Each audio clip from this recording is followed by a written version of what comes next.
고린도전서 13장 11절부터 13절 말씀 마음을 집중하시고 함께 읽어봅니다. 내가 어렸을 때에는 말하는 것이 어린아이와 같고 깨닫는 것이 어린아이와 같고 생각하는 것이 어린아이와 같다가 장성한 사람이 되어서는 어린아이의 일을 버렸노라.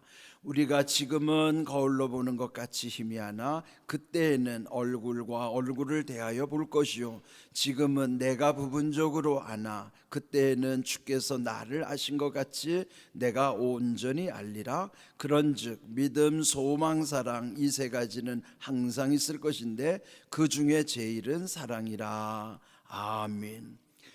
5월은 가정의 달이라 그래요. 5월에 보면 중요한 가정의 행사들을 많죠. 5월 5일 어린이날로부터 시작해서 어버이날, 또 스승의 날, 성년의 날, 또 21일은 둘이 하나가 되자는 의미로 부부의 날까지. 이게 지금 국가기념일이에요. 그렇게 이렇게 5가지 공통점은 주로 이 가정을 중심으로 또 사랑을 또 다시 한번 되새기게 하는 그런 소중한 달이 5월입니다.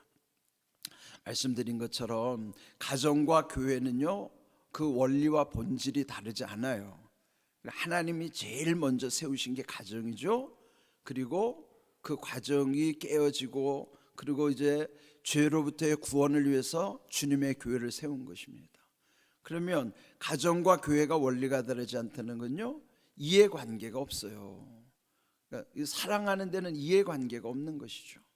그렇기 때문에 여러분이 우리 늘 기도할 때마다 이 가정은 교회와 같이 거룩함이 흘러 들어가야 되고 교회는 가정과 같은 사랑으로서 모든 것이 이루어져야 돼요. 가정은 교회와 같아야 되고 교회는 가정과 같아야 돼요. 그래서 가정 같은 교회, 교회 같은 가정을 우리가 늘 마음에 두고 기도해야만 하는 것입니다. 오늘 본문의 이 고린도전서 13장도 우리가 잘 아는 것처럼 사랑장이라고 그래요. 사랑, 온통 1절부터 13절까지 주제가 사랑에 관한 말씀입니다. 근데 오늘 읽은 말씀에 보면은 11절 어렸을 때와 장성할 때를 비교하고 있어요. 우리가 다 어린아이의 과정을 거쳐서 어른이 됐잖아요. 그러면은 어른이 됐을 때 지금 아이들을 이렇게 돌이켜 보면 옛날 생각나죠? 아, 나도 어릴 땐 이랬는데. 그러니까 현재에서 보면은 과거에 경험했던 것들이 떠오르는 거예요. 근데 어제 저도 참 감동적인 것이 우리 최준학 집사님 우리 아기 그 로아를 이렇게 안고 축복하는데요. 어릴 적에 우리 아이들 아기 때 제가 이렇게 안았던 그때 경험이 막 떠오르는 거예요.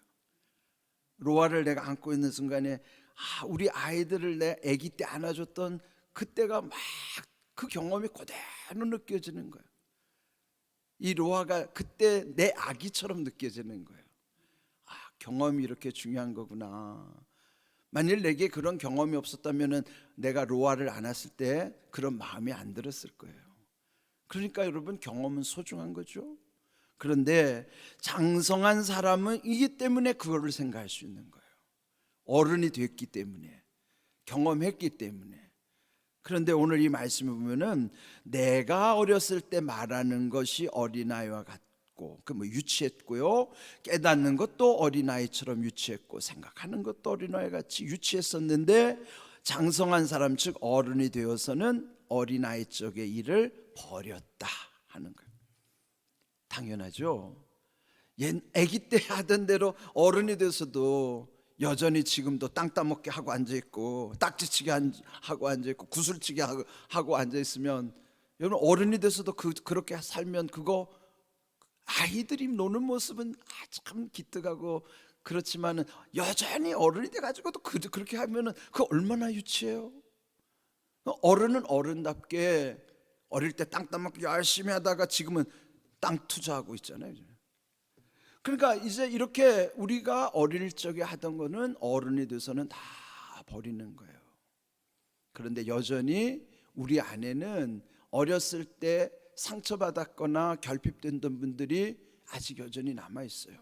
그걸 심리학에서는요, 내 안에 아이가 남아있다 그래서 어른이 됐어도 아이의 심성으로 사는 거를 어른 아이라고 그래요. 성인 아이라고도 합니다. 그 상담할 때 그런 거 많이 들어봤을 거예요. 어른 아이, 성인 아이. 그러니까 내가 어른이 됐고 성인이 됐지만 여전히 아이적의 본능이 남아있어가지고 어른이 됐는데도 시기 질투가 많은 거예요. 아이적의 시기 질투가 어른이 됐는데 여전히 남았어요. 그는 아직도 성숙하지 못함이 내게 있어요. 미숙한 모습이 있기 때문인 것입니다.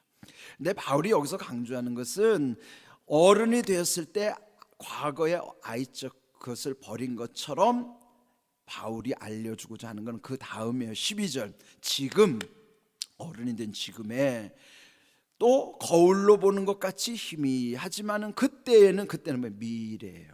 천국에서 이루어지는 일들.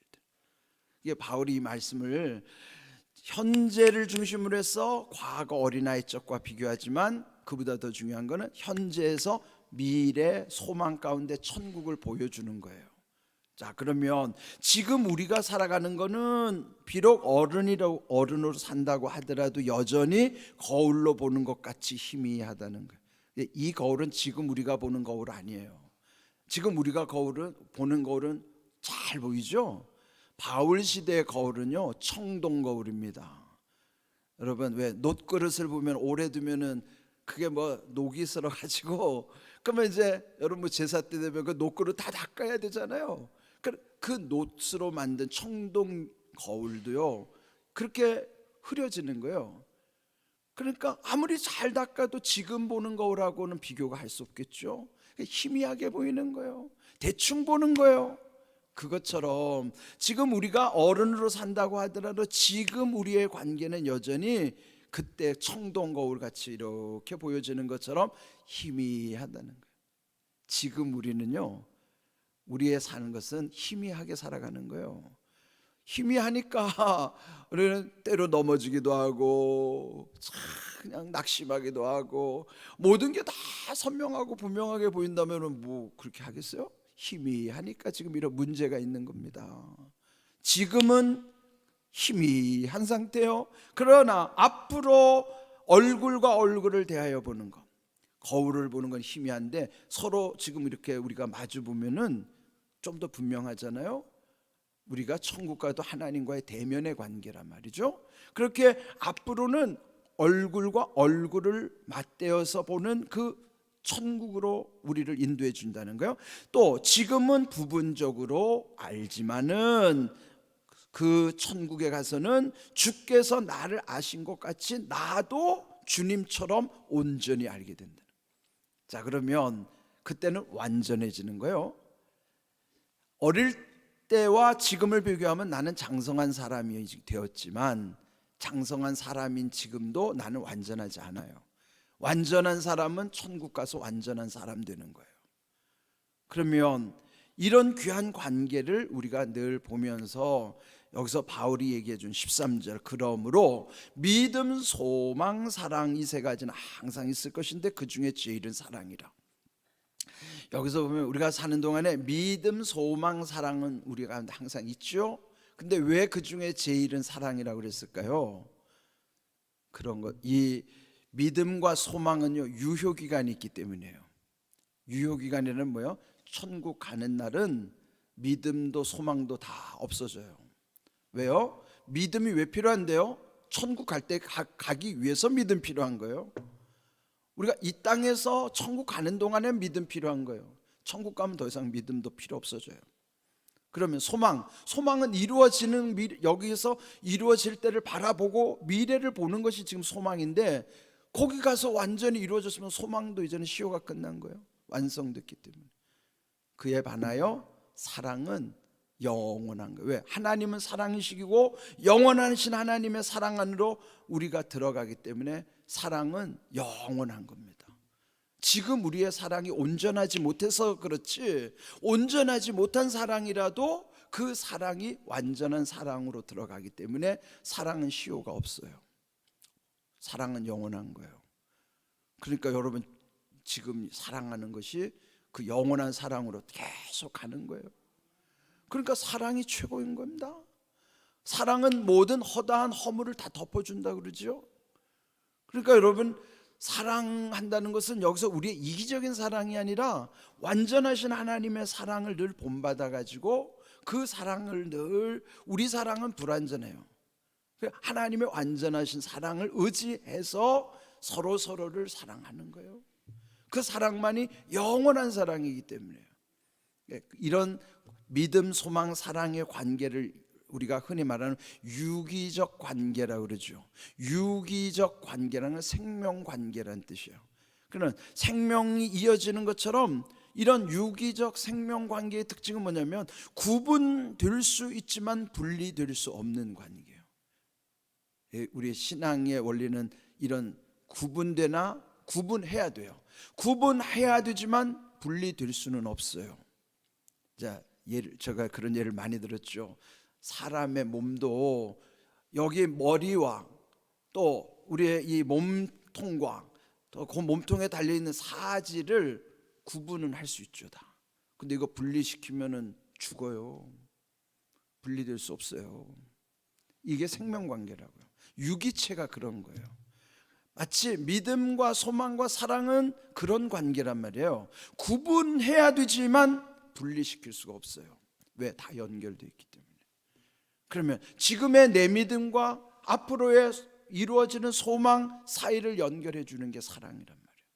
그러니까 지금 우리의 모든 것은요, 믿음으로부터의 모든 것이 저 소망으로 완성될 때까지 끊임없이 우리에게 주님이 원하시는 것이 사랑의 관계를 원하시는 거예요.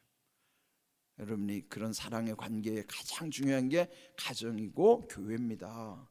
그래서 지금 가장 위기가 가정과 교회예요. 지금 무너지는 소리가 가정의 해체 현상, 교회 해체 현상 똑같이 나타나죠. 그래서 위험한 거예요. 근데 이거 살리려면 어떻게 해야 됩니까? 이런 하나님의 은혜와 사랑이 가정에서 흘러 들어가야 되고 교회 안에서 이런 모든 것이 회복이 돼야 되는 거예요. 그러므로 여기 오늘 주신 말씀, 지금이라고 하는 시점에서 과거를 한번 돌아보면서 그 관계를 미래로 투사하라는 거예요. 어릴 적에 그 모습이 내게 지금 장정하면서 나는 그것을 버렸는가? 그 중요하죠.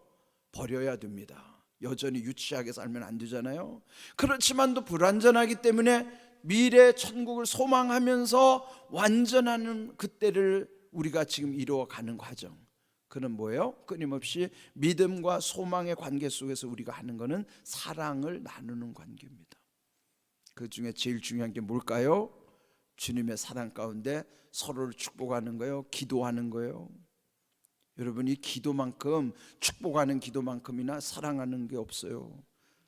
제가 늘 마음에 새기는 거는 우리 교회가요, 말씀대로 이루어지는 은혜가 흐르면서, 그래서 제가 목회의 두 가지 목표는 말씀 목회가 치유 목회 되도록 해달라는 거예요.